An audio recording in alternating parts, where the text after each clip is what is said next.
ஜனாதிபதி கதிரைக்கு மதுபான அனுமதி பத்திர லஞ்சம், ரணில் தரப்பு வழங்கவுள்ள பதில். மதுவரி அனுமதி பத்திரங்களை வழங்குவது குறித்து அனுர விடுத்துள்ள பணிப்புரை. கோட்டபாய ராஜபக்ஷவின் நிலையே ஏற்படும், அனுரவை எச்சரிக்கும் எம்பி. நாட்டில் களமிறக்கப்பட்டுள்ள ஆயிரக்கணக்கான உத்தியோகஸ்தர்கள் வெளியான காரணம். 2025 உலகில் நடக்கப்போவது என்ன? திடுக்கிடும் தீர்க்கதரிசிகளின் கணிப்புகள். அழியப்போகும் உலகம், நிபுணர்கள் வெளியிட்ட அதிர்ச்சியான கணிப்பு. ஜனாதிபதி கதிரையை தக்க வைக்க மதுபான அனுமதி பத்திரம் வழங்கியதாக எழுந்த குற்றச்சாட்டு தொடர்பில் முன்னாள் ஜனாதிபதி ரணில் விக்ரமசிங்க தலைமையிலான புதிய ஜனநாயக முன்னணி விரிவான அறிக்கையை வெளியிட உள்ளது. உரிய அனுமதி பத்திரங்களை வழங்கும் முறை தொடர்பில் அந்த அறிக்கை விரிவாக விளக்கப்பட உள்ளதாக புதிய ஜனநாயக முன்னணி தெரிவித்துள்ளது.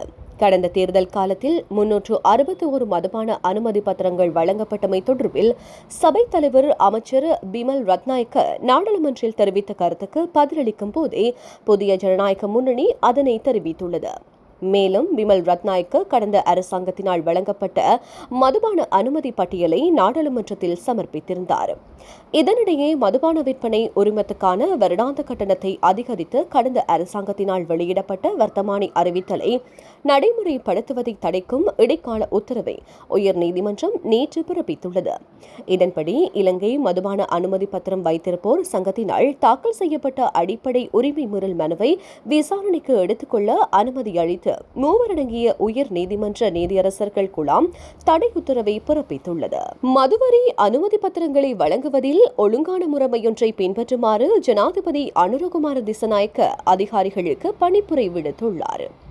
மதுவரி திணைக்களத்தின் சிரேஷ்ட அதிகாரிகளுடன் நேற்று ஜனாதிபதி அலுவலகத்தில் இடம்பெற்ற கலந்துரையாடலின் போதே ஜனாதிபதி இந்த அறிவுறுத்தல்களை வழங்கினார். அதிகாரிகள் தமது அதிகாரங்களை பயன்படுத்தி சட்டத்துக்கு முரணான விடயங்களை மேற்கொள்ளக்கூடாது எனவும் அனைத்து சந்தர்ப்பங்களிலும் சட்டத்தை நடைமுறைப்படுத்துவது அவசியம் என சுட்டிக்காட்டியதுடன் உரிய நேரத்தில் வரி அறவிடுவதற்கு நடவடிக்கை எடுக்குமாறும் வலியுறுத்தினார். மதுவரி வசூலிப்பதில் உள்ள சிரமங்கள் மற்றும் அதில் இடம்பெறும் முறைகேடுகள் குறித்து இதன்போது கவனம் செலுத்தப்பட்டதுடன் அறவிடப்பட வேண்டிய வரியை வசூல் செய்தல், கருப்பு பட்டியலில் உள்ள நிறுவனங்கள் மற்றும் வரி வசூலிக்க முடியாத நிறுவனங்களின் அனுமதி பத்திரங்களை தடை செய்தல் போன்ற புதிய முறைகள் குறித்தும் இதன்போது விரிவாக ஆராயப்பட்டது. அத்துடன் வரி அறவீடு செய்வதில் தற்போதுள்ள சட்டத்திட்டங்களில் காணப்படும் குறைபாடு தொடர்பாகவும் கலந்துரையாடப்பட்டதுடன் வரி அறவீட்டில் ஏற்பட்டுள்ள பிரச்சினைகள் மற்றும் மதுவரி உத்தியோகஸ்தர்கள் ஆட்சேர்ப்பு முறையில் உள்ள குறைபாடுகள் தொடர்பிலும் ஜனாதிபதியின் கவனத்திற்கு கொண்டுவரப்பட்டுள்ளது. மதுவரி திணைக்களத்தின் செயல்பாடுகள் தொடர்பில் மக்களிடையில் நல்ல அபிப்பிராயம் கிடையாது என சுட்டிக்காட்டிய ஜனாதிபதி நாட்டில் பொருளாதாரத்திற்கு சாதகமான வகையில் அந்த நிறுவனங்களை முன்னெடுத்துச் செல்ல வேண்டியதன் அவசியத்தினையும் வலியுறுத்தினார்.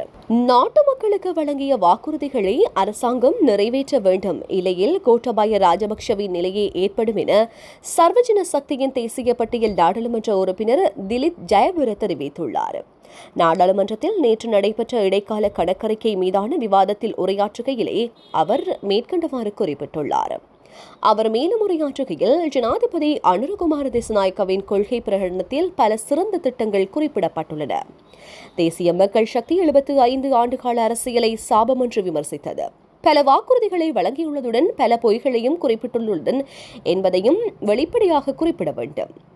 வழங்கிய வாக்குறுதிகளை முறையாக நிறைவேற்ற வேண்டும், இல்லையில் முன்னாள் ஜனாதிபதி கொள்கை திட்டத்தில் முறையான கோட்பாடு மற்றும் இலக்கு குறிப்பிடப்படவில்லை. சிறந்த திட்டங்கள் எதுவும் இல்லாவிடின் கடந்த காலங்களை போன்றே இந்த கொள்கை பிரகடனமும் பாரம்பரியமானதாகவே கருதப்படும். தேசியத்தை இனவாதம் என்று குறிப்பிடுவது முற்றிலும் தவறானது. தேசியத்தை சிறந்த முறையில் அடையாளப்படுத்திக் கொண்டு செல்லாவிடின் நாடுமன்ற ரீதியில் முன்னேற்றம் அடைய முடியாது. இனவாதத்தை முழுமையாக இல்லாதொழிப்பதாக அரசாங்கம் குறிப்பிடுகிறது. இனவாதத்திற்கு எதிராகவே நாங்கள் செயல்படுகின்றோம். தேசியத்தை முன்னிலைப்படுத்தி செயல்படுபவர்களை இனவாதிகள் என்று சித்தரிக்கக்கூடாது. தேசியத்தை முன்னிலைப்படுத்தி செயல்பட்டதால் தான் அமெரிக்கர்கள் டொனால்டு டிரம்பை மீண்டும் ஜனாதிபதியாக தெரிவு செய்துள்ளார்கள் என கூறியுள்ளார். நாடளாவிய ரீதியில் சோதனை நடவடிக்கைகளுக்காக 2000 உத்தியோகஸ்தர்கள் கடமையில் ஈடுபட்டுள்ளதாக பொது சுகாதார பரிசோதகர்கள் சங்கம் தெரிவித்துள்ளது. எதிர்வரும் பண்டிகை காலத்தில் விசேட சோதனை நடவடிக்கைகளுக்காக குறித்த உத்தியோகஸ்தர்கள் கடமையில் ஈடுபடுத்தப்பட்டுள்ளதாக தெரிவிக்கப்பட்டுள்ளது. பொது சுகாதார பரிசோதகர்கள் சங்கத்தின் செயலாளர் சமில் முத்துகுடா இதனை தெரிவித்துள்ளார். அந்த சோதனைகளின் போது உணவகங்களில் உள்ள சமைத்த உணவுகளை பரிசோதிக்கும் பணியே பிரதானமாக இடம்பெறவுள்ளதாகவும் அவர் குறிப்பிட்டுள்ளார்.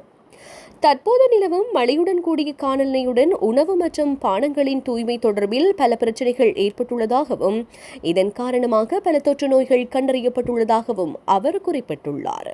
2025 ஆண்டு இன்னும் சிறிது காலத்தில் ஆரம்பமாக உள்ள நிலையில் இது தொடர்பில் 16ஆம் நூற்றாண்டின் புகழ்பெற்ற ஜோதிடரான நாஸ்ட்ராடாமஸின் கருத்து கணிப்புகள் வெளியாகியுள்ளன.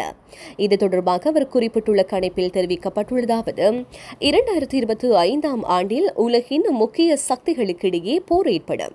இந்த மோதல் பரவலாக அழிவுக்கு வழிவகுக்கும். அத்தோடு இது உலகையே உலுக்கக்கூடும். உலகம் ஒரு பொருளாதார சரிவை சந்திக்கும். அது பேரழிவை ஏற்படுத்தும். இது பரவலான அமைதியின்மை மற்றும் சமூக எழுச்சிக்கு வழிவகுக்கும். இந்த சரிவின் தாக்கம் மெக்சிகோ, லத்தீன் அமெரிக்கா மற்றும் ஐரோப்பாவின் சில பகுதிகளில் மிகவும் கடுமையானதாக இருக்கலாம்.